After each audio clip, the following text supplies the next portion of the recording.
News at 5:30. I am both impatient for results and a little apprehensive about what those results might be and what the community's reaction will be. A day ahead of the election and tension and anticipation in Lane County. Good evening. I'm Kendall Bartley. And I'm Alan Matthews. Team coverage tonight ahead of Election Day. Our Lauren Negretti is standing by in the studio with how candidates make their final push to gain college-age voters. But we're going to start in Springfield at Lively Park with NBC 16's Olivia Young. That's where voter intimidation happened over the weekend. So, Olivia, what exactly happened? Alan, Kendall, the ballot drop box right behind me is the scene of that reported voter intimidation. Yesterday, right here in Lively Park, there was a Trump rally, and the Election Protection Hotline received calls that armed individuals were intimidating voters, but Springfield Police and Willamette Lane staff says they were monitoring the drop box and saw no intimidation. With the election tomorrow, there's anxiety over more incidents like this occurring. It's going to be an interesting day, I think. Across Lane County, tensions are at a peak heading into the election. Oh, worried about it. After demonstrations Sunday in Springfield and Cresswell led to claims of voter intimidation, some fear election night will bring more unrest. Tensions are high, obviously, and people are very passionate about their side.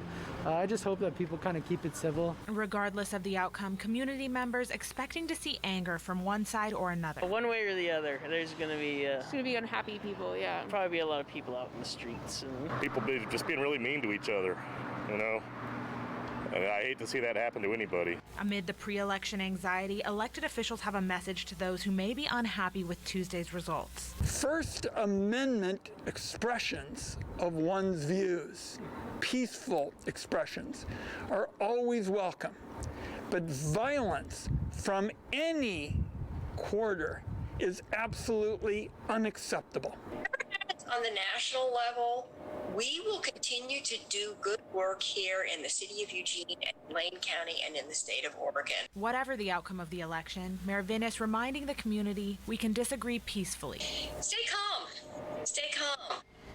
Springfield PD tells me they'll be taking extra precautions tomorrow with extra officers standing by, and they'll be patrolling ballot drop box locations. Eugene PD will also be taking extra precautions for Election Day.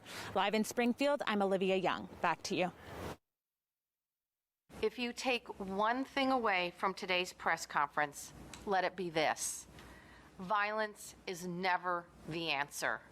Today, big news out of the governor's office. She is sending the National Guard to Portland in hopes of tamping down on violence and even riots on election night. As we've seen in the past, election night could bring about large demonstrations. Portland Police, Oregon State Police, and Multnomah County Sheriff's deputies are making preparations to avoid anything like 4 years ago. Governor Brown says tear gas is back in play. Earlier this year, Portland police were banned from using CS gas. Governor Brown says she's taking executive action now and says violence will not be tolerated. I want to be very, very clear that voter intimidation and political violence will not be tolerated. Not from the left, not from the right, and not from the center. Not this week, not any week in Oregon. The governor has also directed the Oregon National Guard to be on standby. And candidates are making their final push for votes as there is a little more than 24 hours left until the deadline to turn in your ballot here in Oregon. NBC 16's Lauren Negretti joins us after attending a Democratic rally at the University of Oregon. Lauren, what did it look like out there? What are candidates saying about that demographic? Well, Kendall, the eve of Election Day rally looks a little different in the middle of a pandemic, following all those health guidelines. But that isn't stopping candidates reach those record turnout voters, college age. Drop it off today. A final push for college-age voters from Democratic candidates. Well, we've seen across the country triple the under 30 vote turnout. District and state leaders spoke on issues DeFazio says impact students' futures, ranging from climate change to student debt to reproductive rights. Students turned in their ballot at the event. Historically, that the U of O turns out more voters than any other college campus anywhere. DeFazio's opponent, Alex Scarlatos, says he's done well with this demographic, being under 30 himself. It's just exciting to see younger people actually get out and vote. Both say they've adapted to campaigning in a pandemic. Tremendous amount of virtual work. We voter ID'd 100,000 people. Instead of large gatherings, we've had to supplement that with in-person events with just smaller groups or social distancing, and we've also done quite a bit over Zoom. Scarlato shares his campaign is circling back to the undecided voters and watching the ballot return numbers closely. A first-time voter dropped off his ballot today, stressing the importance of this year and feeling the need for change. You have until 8 p.m. tomorrow to drop off your ballot. Kendall? Thanks, Lauren. Well, 66% of Oregon voters have turned in their ballots. Lane County Elections tells NBC 16 News ballots are coming in pretty steadily right now as people are submitting them at designated drop-box sites before tomorrow's 8 p.m. deadline. If you haven't gotten yours in yet, put it in a drop box. Make sure you do not put it in your mailbox. Election staff say the process has been smooth as there haven't been any delays or concerns so far. We've had a nice reply from voters. We've received over 187,000 ballots as of yesterday, which is a 68% return. We do expect the drop boxes to be busy today and tomorrow. That's expected with a large election such as this one. So no real issues occurring. VetChart wants to remind voters to please get your ballots in as soon as possible. Don't wait until the last minute. In Lane County specifically, ballot returns are up to 67%. A Portland man is facing felony charges after he apparently tried to sell his ballot as a joke. Court documents reveal that Josiah Bridges tried to sell his ballot for $200 on the OfferUp app. He then got an offer from an undercover cop. Bridges apparently told officers he didn't want to vote because he didn't care about the election. He put his ballot up for sale as a joke, not knowing it was illegal. A federal judge is ordering the U.S. Postal Service comply with its own rules on delivering ballots. The service announced measures in response to previous judicial orders. Those measures include using the express mail network for ballots traveling a long distance. Local ballots must reach their destination the same day or the next morning. Every local post office also got a reminder this morning to postmark ballots. NBC 16 News is on your side for Election Day. Coverage on air and on social media. You can watch NBC 16 News at 5, 5:30, and 6:30 for a complete election preview. National coverage is going to start at 4 with local updates from our team every 25 minutes. Then be sure to tune in for NBC 16 News at 11 as we'll have live coverage of national and state results. New COVID-19 numbers push Oregon closer to 46,000 cases. The Oregon Health Authority reporting 557 new cases tonight. This is the sixth day in a row the state has seen more than 500 daily cases reported. There are now almost 700 deaths. Lane County Public Health reporting 105 cases today and 1 new death over the weekend. The 28th death is a 75-year-old man from the Eugene-Springfield area. There are more than 2,600 cases since the start of the pandemic.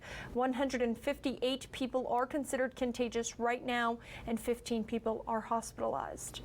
The new COVID-19 metrics released by the state have some school districts in Douglas County preparing for a potential return to the classroom for 4th and 5th graders. Roseburg Public Schools have a target date for the return of November 16th, but with several Douglas County schools having at least one positive case, there is some concern along with the excitement. Teachers in the district have mixed feelings. So we have staff who is super excited and they're ready to get to see their kids again. And we also have some that are extremely nervous. Pope tells us that he's scared, but he's also excited to see his kids again. 7 schools in Douglas County have had a student test positive for COVID-19. Pope says they'll trust in public health to navigate through the process and do their job the best they can. The North Bend School District is working on the return of in-person teaching for grades 4 and 5. Parents will decide to either send their kids to school or keep them online. Now, for in-person instruction, students will attend 4 days a week for about 3 hours while still having an online component when they're not in school. Cohorts will be made up of 7 to 14 students, but a 4th grade teacher at Hillcrest Elementary is worried about the change, telling us kids need structure and changing their structure could be a detriment. I think coming back and then closing or going home for a week or two, I think that could be worse for kids than just staying how we've been doing it synchronously and then some asynchronous. Melton says there is a delicate balance for what's best for kids, which is being safe but also being in person. The North Bend School District has a tentative return date for those students of November 30th. By the start of the new year, Nike says it will have laid off 700 employees at their headquarters in Beaverton and another store location. In a WARN notice filed last Thursday, the company said this is part of its long-term effort to permanently reduce its workforce at world headquarters in Beaverton. In July, we reported that they plan to let 500 people go starting October 1st. Now another 200 people will lose their jobs.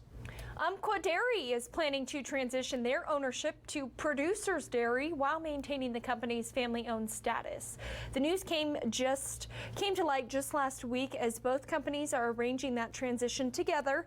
Producers Dairy is another third-generation family-owned business which will continue Umko's 89-year-old brand, staffing, and locations. In the meantime, Umko Dairy will have an opportunity to distribute its award-winning products throughout a much larger geographical area. Coming up on your only local news at 5:30, the growing number of coronavirus cases in Europe is leading to new restrictions. We're also learning more about the infection that hit the royal family. And experts are worried about gatherings during Thanksgiving. Tips on reducing the risk as family and friends come together.